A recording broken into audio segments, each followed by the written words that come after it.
ಇತ್ತೀಚೆಗಷ್ಟೇ ಸರಿಗಮಪ ಮೂಲಕ ಕನ್ನಡ ಕುರಿತಿರುವ ವೀಕ್ಷಕರನ್ನ ಎಂಟರ್ಟೈನ್ ಮಾಡಿದಂತಹ ನಮ್ಮ ನಿಮ್ಮೆಲ್ಲರ ಪ್ರೀತಿಯ ಲಹರಿ ಮಹೇಶ್ ಅವರು ಈಗ ಸ್ಯಾಂಡಲ್ವುಡ್ನ ಸಿನಿಮಾ ರಂಗದಲ್ಲಿ ಮೊಟ್ಟ ಮೊದಲ ಬಾರಿಗೆ ಅದೂ ಕೂಡ ಸಿನಿಮಾ ರಂಗಕ್ಕೆ ಎಂಟ್ರಿ ಕೊಟ್ಟ ತಕ್ಷಣನೇ ಕೂಡ ಕನ್ನಡದ ಶ್ರೇಯಾ ಘೋಷಾಲ್ ಅನ್ನುವಂತಹ ಅತ್ಯದ್ಭುತ ಬಿರುದನ್ನು ಪಡೆದುಕೊಂಡು ಸ್ಯಾಂಡಲ್ವುಡ್ ಸಿನಿಮಾ ರಂಗಕ್ಕೆ ತನ್ನ ಅತ್ಯುನ್ನತ ಗಾಯನದ ಮೂಲಕ ಎಂಟ್ರಿ ಕೊಟ್ಟಿದ್ದಾರೆ.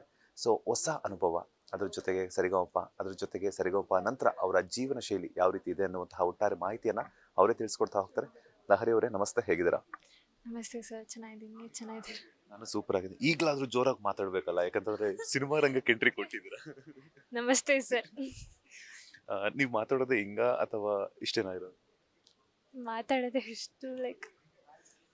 ಅಂಡ್ ಇನ್ನೊಂದು ಕಂಗ್ರ್ಯಾಚುಲೇಷನ್ಸ್, ವೆಲ್ಕಮ್ ಟು ಸ್ಯಾಂಡಲ್ವುಡ್. ಅದು ಕೂಡ ಸಾಮಾನ್ಯವಾಗಿ ಬರ್ತಾರೆ, ಎಂಟ್ರಿ ಕೊಡ್ತಾರೆ, ಬಟ್ ನೀವು ಬರ್ತಾನೆ ಒಂದು ಬಿರುದನ್ನ ಪಡ್ಕೊಂಡ್ ಬಂದಿದ್ದೀರಾ. ಎಷ್ಟು ಖುಷಿ ಕೊಟ್ಟಿದೆ ಕನ್ನಡದ ಶ್ರೇಯಾ ಘೋಷಾಲ್ ಅನ್ನುವಂತಹ ಬಿರುದನ್ನ ಪಡ್ಕೊಂಡಿರೋದಕ್ಕೆ?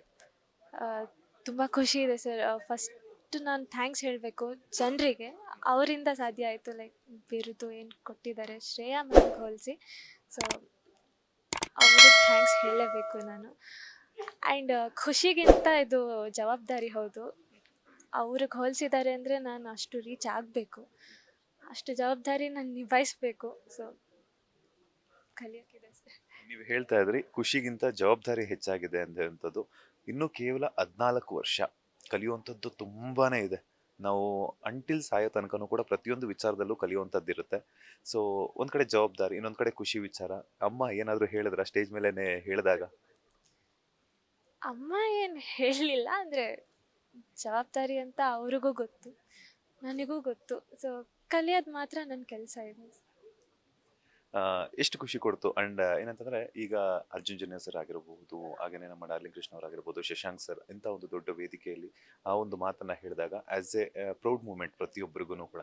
ಒಂದು ಸಿನಿಮಾದಲ್ಲಿ ಅವಕಾಶ ಕೊಟ್ಟಿರೋದೇ ಹೆಚ್ಚಾಗುತ್ತೆ, ಅವಕಾಶ ಪಡ್ಕೊಂಡಿರೋದಲ್ಲೇ ಬಿರುದು ಕೊಟ್ಟಿರೋದು ನಿಮ್ಗೆ ಎಷ್ಟು ಖುಷಿ ಕೊಡ್ತು? ಸೊ ಶಶಾಂಕ್ ಸರ್ ಹೇಳಿದಾಗ ಸ್ಟೇಜ್ ಮೇಲೆ, ಅಂದರೆ ನನಗೆ ಗೊತ್ತಿರಲಿಲ್ಲ ಈ ಕಾನ್ವರ್ಸೇಷನ್ ಆಗಿತ್ತು ಅಂತ.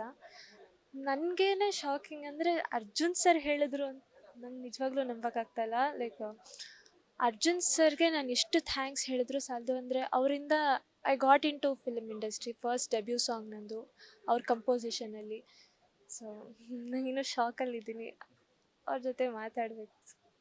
ಸರಿಗಮಪ ಅಂದ್ರದ ಸಾಕಷ್ಟು ಅಭಿಮಾನಿಗಳೆಲ್ಲರೂ ಕೂಡ ನಿಮ್ಮನ್ನ ಫಿನಾಲೆ ಒಂದು ಸ್ಟೇಜಲ್ಲಿ ನೋಡಬೇಕು ಅನ್ನುವಂತಹ ಗಾಯನ, ನಿಮ್ಮ ಗಾಯನವನ್ನ ಕೇಳಬೇಕು ಅನ್ನುವಂತಹ ಒಂದು ಎಕ್ಸೈಟ್ಮೆಂಟ್ ಆಗಿರ್ಬೋದು, ಹಾಗೇನೆ ಅವರ ಆರೈಕೆ ಆಗಿತ್ತು. ನೀವು ಕೂಡ ಒಂದು ವಿಡಿಯೋ ಕೂಡ ಶೇರ್ ಮಾಡಿದ್ರಿ, ಇಲ್ಲಿ ಗಂಟ ಬಂದಿದ್ದಕ್ಕೆ ಯಾರೆಲ್ಲ ಸಪೋರ್ಟ್ ಮಾಡಿದ್ರು ಅವ್ರಿಗೆಲ್ಲರಿಗೂ ತುಂಬಾ ಧನ್ಯವಾದಗಳು ಅಂತ ಹೇಳ್ಬಿಟ್ಟು. ಸೊ ಆ ಒಂದು ಕ್ಷಣವನ್ನ ಕಣ್ತುಂಬ್ಕೊಳ್ಳೋದಕ್ಕಾಗಿಲ್ಲ. ಸೊ ಅದಕ್ಕೆ ಎಷ್ಟು ಬೇಸರ ಆಗಿದೆಯಾ, ಹೆಂಗಾಗಿದೆ ಅಂತ? ಹೌದು, ಲೈಕ್ ಫಿನಾಲೆಗೆ ಹೋಗೋಕ್ಕಾಗಲಿಲ್ಲ, ಬಟ್ ಬೇಜಾರಂತ ಇಲ್ಲ ಸರ್. ನಾನು ಸೆಮಿಫಿನಾಲೆವರೆಗೂ ಬಂದಿದ್ದೀನಿ. ಅದಕ್ಕೆ ನಾನು ವಿಡಿಯೋದಲ್ಲಿ ಹೇಳ್ದಾಗೆ ಜನರ ಪ್ರೀತಿನೇ ಕಾರಣ. ಅಂದರೆ ಅವರು ಹಾಕ್ತಿದ್ದಿದ್ದು ಪ್ರತಿ ಕಮೆಂಟ್ಸ್ ಆಗಿರಲಿ, ಅಥವಾ ಅವರು ಆಚೆ ಸಿಕ್ಕಿದಾಗ ಹೇಳ್ತಿದ್ದಿದ್ದು ಒಂದೊಂದು ಮಾತಾಗಿರಲಿ, ಲೈಕ್ ಮೋಟಿವೇಶನ್. ಅದು ನನಗೆ ಇನ್ನು ನೆಕ್ಸ್ಟ್ ಪರ್ಫಾಮೆನ್ಸ್ ಚೆನ್ನಾಗಿ ಮಾಡಬೇಕು, ಅದಷ್ಟೇ ತಲೆಯಲ್ಲಿ ಇರ್ತಿತ್ತು ನನಗೆ, ನೆಕ್ಸ್ಟ್ ಪರ್ಫಾಮೆನ್ಸ್ ಚೆನ್ನಾಗಿ ಆಗಬೇಕು ಅಂತ. ಸೊ ಗ್ರ್ಯಾಂಡ್ ಫಿನಾಲೆಗೆ ಹೋಗಲಿಲ್ಲ ಅನ್ನೋದು ಬೇಜಾರಂತ ಏನಿಲ್ಲ ಸರ್. ಐ ಆಮ್ ಗ್ರೇಟ್ಫುಲ್ ಸೆಮಿಫಿನಾಲೆವರೆಗೂ ಬಂದಿದ್ದೀನಿ ಅಂತ. ಅಂಡ್ ಅಮ್ಮ ಏನು ಹೇಳಿದ್ರು? ಅಮ್ಮ ಯಾಕಂತಂದ್ರೆ ಆ ಒಂದು ವೇದಿಕೆಗೆ ಹೋಗಿ ಬರೋದೇ ಒಂದು ದೊಡ್ಡ ಗಿಫ್ಟು. ಅದರಲ್ಲೂ ಕೂಡ ಸೆಮಿಫಿನಾಲೆವರೆಗೂ ಹೋಗಿದ್ರ. ತುಂಬಾ ಜನ ನಮ್ಮ ಇವರಾಗಿರ್ಬೋದು, ಜಡ್ಜಸ್ ಆಗಿರ್ಬೋದು, ಅನುಶ್ರೀ ಅವರಾಗಿರ್ಬೋದು, ಲಾಟ್ ಆಫ್ ಒಂದು ಆವಾಗ ಬರ್ತಿದ್ದಂತಹ ಗೆಸ್ಟ್ಗಳನ್ನೆಲ್ಲನೂ ಕೂಡ ಅವರ ಹಾಡುಗಳನ್ನು ಕೂಡ ನೀವು ಹಾಡ್ತಿದ್ರಿ. ಸೊ ಆಗ ಆ ಒಂದು ಪ್ರೌಡ್ ಮೂಮೆಂಟ್ಸ್ ಎಲ್ಲ ಹೆಂಗಿತ್ತು? ಸರ್, ಸರಿಗಮಪ ಬಗ್ಗೆ ಹೇಳಬೇಕಂದ್ರೆ ತುಂಬಾ ಇದೆ. Starting from mega audition days, select ಆಗಿದ್ದ ದಿನದಿಂದನೇ ಅದೊಂಥರ ಖುಷಿ. ಲೈಕ್ ಅಲ್ಲಿದ್ದೀನಿ ಆ ಸೆಟ್ ಎನ್ವಿರಾನ್ಮೆಂಟೇ ತುಂಬ ಚೆಂದ. ಅಷ್ಟು ಜನರು ದಿಗ್ಗಜರ ಮುಂದೆ ನಾವು ಪ್ರೆಸೆಂಟ್ ಮಾಡ್ತಿರ್ತೀವಿ, ಅವ್ರು ನಮ್ಮ ಹಾಡನ್ನ ಕೇಳ್ತಿರ್ತಾರೆ. ಅದು ನಿಜವಾಗ್ಲೂ ಲೈಕ್ ಡ್ರೀಮ್ ಕಮ್ ಟ್ರೂ ಥರ. ಪ್ರತಿಯೊಬ್ಬ ಸಿಂಗರ್ಗೂ ಆ ಸ್ಟೇಜ್ ತುಂಬ ಶ್ರೇಷ್ಠವಾದದ್ದು. ನಾನು ಅಲ್ಲಿ ಹೋಗಿ ಹಾಡಿದ್ದೀನಿ ಅನ್ನೋದು ತುಂಬಾ ಖುಷಿ. ನನ್ನ ಬಗ್ಗೆ ನಂಗೆ ಹೆಮ್ಮೆ ಇರೋ ವಿಷಯ ಅದು. ಅಮ್ಮಂಗೂ ಅಷ್ಟೇ, ಲೈಕ್ ನನ್ನ ಫ್ಯಾಮಿಲಿ ಎಲ್ಲರಿಗೂ ಅಷ್ಟೇ, ನನ್ನ ಫ್ರೆಂಡ್ಸ್ ಆಗಿರ್ಬೋದು, school teachers, everybody are so proud of me. And ಇದೆ ಈಗ next I will be missing the show. ಅಲ್ಲಿ ಸಿಕ್ಕಿದ ಫ್ರೆಂಡ್ಸ್ ನನಗೆ like that was also special. ಸರಿಗಮಪದಲ್ಲಿ ನಿಮ್ಮ ಫೇವ್ರೆಟ್ ಜಡ್ಜ್ ಯಾರು ಅಂತ? ಸರ್, ಫೇವ್ರೆಟ್ ಜಡ್ಜ್ ಅಂದರೆ ನನಗೆ ಲೈಕ್ 3 ಜನದ್ದು ನಂಗೆ ಈಕ್ವಲ್ ವೋಟ್ಸ್ ಇದೆ. ಬಟ್ ಅರ್ಜುನ್ ಸರೇ actually like this is not ಏನೂ ತಲೆಯಲ್ಲಿಲ್ಲ ನನಗೆ. ಅರ್ಜುನ್ ಸರ್ ಇನಿಷಿಯಲ್ ಡೇಸಿಂದನೂ I use to like Arjun sir. ಅಂದರೆ ಅವರು ಕ್ಯೂಟಾಗಿ ಕಮೆಂಟ್ಸ್ ಕೊಡ್ತಾರೆ. ಸೊ ಈವನ್ ರಾಜೇಶ್ ಸರ್ ಆಗಿರ್ಬೋದು, ರಾಜೇಶ್ ಸರ್ ಅಂದರೆ ಸಚ್ ಗುಡ್ ಕಾಮೆಂಟ್ಸ್ ಕೊಡ್ತಾರೆ. ಲೈಕ್ ಸೆಂಟೆನ್ಸ್ ಆಗಿರ್ಬೋದು, ಅವ್ರು ಕೆಲವೊಂದು ಹೋಲಿಸ್ತಾರೆ, ಆ ಥರ ಆಯಿತು ಈ ಥರ ಆಯಿತು, ಓ ತುಂಬ ಚೆನ್ನಾಗಿ ಅದನ್ನ ಕೇಳಿಸ್ಕೊಳ್ಳೋಕ್ಕೆ ಸ್ಟೇಜ್ ಮೇಲೆ ನಿಂತ್ಕೊಂಡು ನಮ್ಮ ಬಗ್ಗೆ ಮಾತಾಡ್ತಿದ್ದಾರೆ, ಎಷ್ಟು ಒಳ್ಳೆಯದು ಅಂತ ಕೇಳಿಸ್ಕೊಳ್ಳೋಕ್ಕೇ ಖುಷಿ. ಆ್ಯಂಡ್ ವಿ ಪಿ ಸರ್ ಆಗಿರ್ಬೋದು, he is such a power pack performer and a judge too. ಅವ್ರ ಪ್ರೆಸೆನ್ಸಿಂದನೇ like use to grace the whole show just like Anushree ma'am. So all the 3 judges they were all different.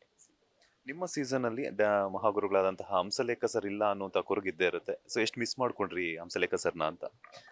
So ನಾನು ಚಿಕ್ಕವಳಿದ್ದಾಗಿಂದ ನೋಡ್ಕೊಂಡು ಬಂದಿರೋ show. ಅಲ್ಲಿ ಯಾವಾಗಲೂ ಅಲ್ಲೊಂದು seat ಇರ್ತಿತ್ತು, contestant seat ಮಧ್ಯ ಮಹಾಗುರುಗಳಂತ. ಸೊ ನಮ್ಮ ಸೀಸನ್ನಲ್ಲಿ ಇರಲಿಲ್ಲ ಅವರು. ಸೊ ನಂಗೆ ಆ್ಯಕ್ಚುಲಿ ಅಲ್ಲಿ ಕಂಟೆಸ್ಟೆಂಟ್ ಸೀಟ್ ನೋಡಿದಾಗೆಲ್ಲ ಅಲ್ಲಿ ಇರ್ತಿತ್ತಲ್ವ, ನಾವೆಲ್ಲ ಮಾತಾಡ್ಕೊಳ್ತಿದ್ವಿ ಅಲ್ಲಿ ಇರ್ತಿದ್ರು ಸರು ಅಂತ. ಅಂದರೆ ಮಿಸ್ ಮಾಡ್ಕೊಂಡ್ವಿ ಹೌದು, ಬಟ್ ಅವ್ರು ಇದ್ದಿದ್ರೆ ಚೆನ್ನಾಗಿರ್ತಿತ್ತು ಅನ್ನೋದು ಇದೆ, ಗೊತ್ತಿಲ್ಲ. ಮೊದಲ ಸಿನಿಮಾದಲ್ಲಿ ಅದು ಕೂಡ ಶ್ರೀರಾಮ್ ಅನ್ನುವಂತಹ ಅದ್ಭುತ ಗಾಯಕನ ಜೊತೆ ಒಂದು ವೇದಿಕೆಯನ್ನು ಹಂಚ್ಕೊಂಡಿರುವಂಥದ್ದು ಎಷ್ಟು ಖುಷಿ ಕೊಟ್ಟಿದೆ ಅಂತ? ಸರ್ ಶ್ರೀರಾಮ್ ಸರ್ಗೆ ನಾನು ಅಂದರೆ ಅವರು ತೆಲುಗು ಸಾಂಗ್ಸ್ ತುಂಬ ಕೇಳಿದ್ದು. ನಾನು ತೆಲುಗು ಸಾಂಗ್ಸು ಸಾಮಜವರ ಗಮನ ಆಗಿರ್ಬೋದು, like huge fan of his voice. ಅವ್ರ ಟೊನ್ಯಾಲಿಟಿ, ಆಮೇಲೆ ಅವ್ರದ್ದು ಆ್ಯಕ್ಚುಲಿ ಕ್ಲಾಸಿಕಲ್ ಸಿಂಗಿಂಗ್ಸ್ನು ಕೇಳ್ತಾ ಇದ್ದೆ. Such a great artist. Like ನಂಗೆ ಗೊತ್ತಿರಲಿಲ್ಲ ನಾನು ಅವ್ರ ಜೊತೆ ಹಾಡ್ತಿದ್ದೀನಿ. I had no information about any of the things. ಅಲ್ಲಿ ರೆಕಾರ್ಡಿಂಗ್ ಅವ್ರದ್ದಾಗಿತ್ತು, ನಾನು ಕೇಳಿಸ್ಕೊಂಡೆ. ಸಿದ್ ಶ್ರೀರಾಮ್ ನಂಗೆ ವಾಯ್ಸೇ ಗೊತ್ತಾಗೋಯ್ತು ಸಿದ್ ಶ್ರೀರಾಮ್ ಸರ್ದು ಅಂತ. ಸೊ ಐ ವಾಸ್ ಲೈಕ್ ಇವ್ರ ಜೊತೆ ಹಾಡ್ತಾಯಿದ್ದೀನಿ ನಾನು. ನನಗೆ ಆ್ಯಕ್ಚುಲಿ ಖುಷಿ, ಶಾಕ್, ಎಕ್ಸೈಟ್ಮೆಂಟ್, ನರ್ವಸ್. ಅಂದರೆ ಅವ್ರ ರೇಂಜಿಗೆ ನಾನು ಹೋಗಬೇಕಿತ್ತು. ನನಗೆ again it's a responsibility on the studio. So excitement ಇತ್ತು ಸರ್. ಈಗಲೂ ಅಷ್ಟೇ ನನಗೆ ಸಿದ್ ಶ್ರೀರಾಮ್ ಸರ್ ಜೊತೆ ಹಾಡಿದ್ದೀನಿ ಅಂತ ಲೈಕ್ ಇನ್ನೂ ನಂಬಕ್ಕಾಗ್ತಾ ಇಲ್ಲ. ಲಹರಿ ಅವರ ಫೇವ್ರೆಟ್ ಸಿಂಗರ್ ಯಾರು ಅಂತ? ಸರ್ ಫೇವ್ರೆಟ್ ಸಿಂಗರ್ ಅಂದರೆ ನನಗೆ ರಾಜ್ಕುಮಾರ್ ಸರ್, ಅವರು doctor Rajkumar sir very first favourite singer ನಂಗೆ ಅವರು. Next when it comes to female voice, it's none other than Shreya Ghoshal ma'am. And so many of them like Sid Sriram sir ಆಗಿರ್ಬೋದು. ನಾನು ಹೇಳ್ದಂಗೆ ಕ್ಲಾಸಿಕಲ್ ಸಿಂಗಿಂಗ್ ಸೋ ಆಸಮ್, ಅಂದರೆ ನಾನು ಜಡ್ಜ್ ಮಾಡೋಕ್ಕೆ ಆಗಲ್ಲ, ಅಷ್ಟು ಚೆನ್ನಾಗಿ ಹಾಡ್ತಾರೆ. So Rajkumar sir, Shreya ma'am, Sid Sriram sir, Sonu Nigam sir, they are all my top lists. Sarigamapa ಮುಗಿದ್ಮೇಲೆ ಒಂದಷ್ಟು ದಿನಗಳ ಕಾಲ ಲಹರಿ ಅವ್ರು ಎಲ್ಲೋಗಿದ್ರು ಅನ್ನುವಂಥದ್ದು, ಯಾಕಂದ್ರೆ ನಿಮ್ಮನ್ನ ಫಿಲಾನೆ ಸ್ಟೇಜಲ್ಲೆಲ್ಲ ನೋಡಬೇಕು ಅನ್ನುವಂಥ ಕಮೆಂಟ್ಸ್ ಲಹರಿ ಅವ್ರು ಬರಬೇಕಿತ್ತು, ಲಹರಿ ಅವ್ರು ಬರಬೇಕಿತ್ತು ಅನ್ನುವಂತಹ ಕಮೆಂಟ್ಸ್ ಅನ್ನ ಹರಿಬಿಡ್ತಾ ಇದ್ರು ಸೋಷಿಯಲ್ ಮೀಡಿಯಾದಲ್ಲಿ. ಅದಾದ ನಂತರ ನೀವು ಕೂಡ ಸೈಲೆಂಟ್ ಆಗಿದ್ರು. ಒಂದು ವಿಡಿಯೋವನ್ನ ಮಾಡಿಕೊಟ್ಟು ಇಲ್ಲಿವರೆಗೂ ಧನ್ಯವಾದಗಳನ್ನ ಹೇಳಿದ್ದಕ್ಕೆ, ಅಂದ್ರೆ ಇಲ್ಲಿವರೆಗೂ ಸಪೋರ್ಟ್ ಮಾಡಿದ್ದಕ್ಕೆ ಧನ್ಯವಾದಗಳು ಅಂತ ಹೇಳಿಬಿಟ್ಟು ಇದು ಮಾಡಿದ್ರಿ. ಬಟ್ ಆದರೂ ಕೂಡ ಫಿನಾಲೆ ಸ್ಟೇಜಲ್ಲಿ ನಿಮ್ಮನ್ನು ನೋಡಲೇಬೇಕಿತ್ತು ಅನ್ನುವಂಥದ್ದು ಅವ್ರ ಕಮೆಂಟ್ಸ್ ಆಗಿತ್ತು. ಸೊ ಅವ್ರಿಗೆ ಏನು ಹೇಳ್ತೀರಾ ಅಂತ? ಸರ್ ಫಿನಾಲೆ ಸ್ಟೇಜಲ್ಲಿ ನಾನು ಪರ್ಫಾರ್ಮ್ ಮಾಡಿಲ್ಲದೆ ಇರ್ಬೋದು, ಬಟ್ ನನಗಲ್ಲೊಂದು ಅವಾರ್ಡ್ ಸಿಕ್ಕಿತ್ತು. So ZEE5 favourite singer of the season ಅಂತ ಹೇಳಿ. So out of all the eliminated contestants ಯಾರೆಲ್ಲ ಇದ್ದರು, I was the one who grace the stage for, ಅಂದರೆ ಆ ಅವಾರ್ಡ್ನ ರಿಸೀವ್ ಮಾಡೋಕ್ಕೆ ಹೋಗಿದ್ದು. ಇಟ್ಸ್ ಆಲ್ ಬಿಕಾಸ್ ಆಫ್ ಜನರ ಸಪೋರ್ಟ್ ನಂಗೆ ಸಿಕ್ಕಿತ್ತು, just because of their votes. ಇದೊಂದು ಸೆಗ್ಮೆಂಟ್ ಆಯಿತು ZEE5ಇಂದ, like you have to vote ಅಂತ ಹೇಳಿ. So it's all because of them. ಆ ವೋಟ್ಸಿಂದ, ಅವ್ರು ತೋರಿಸಿದ ಪ್ರೀತಿಯಿಂದ ಮಾತ್ರ, ಅವ್ರು ಅಂದ್ಕೊಂಡಾಗೇ ನಾನು ಗ್ರ್ಯಾಂಡ್ ಫಿನಾಲೆ ಸ್ಟೇಜ್ನ ಹತ್ತಂಗಾಯಿತು. ಫಿನಾಲೆ ಸ್ಟೇಜಲ್ಲಂತೂ ನೀವು ಪಾರ್ಟಿಸಿಪೇಟ್ ಮಾಡೋಕ್ಕಾಗಿಲ್ಲ ಅಂತ ಹೇಳಿದ್ರಿ.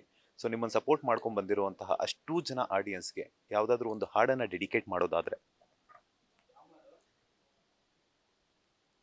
ಆಡಿಯನ್ಸಿಗೆ ಡೆಡಿಕೇಟ್ ಮಾಡೋದು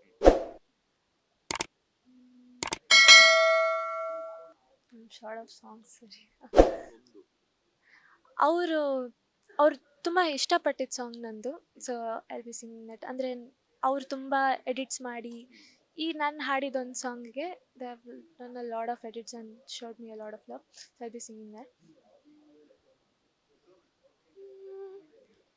ಈ ವಿರಹ ನಡುವೆ ಇರಲು ಯಾತಕ್ಕೆ ಎಷ್ಟಿದೆ ಸಲಿಗೆ, ಹೋನ ನಗುವೆ ನಗುತ್ತಾ ಇರುವೆ, ಆದರೂ ವೇದನೆ ನನಗೆ. ಒಂದು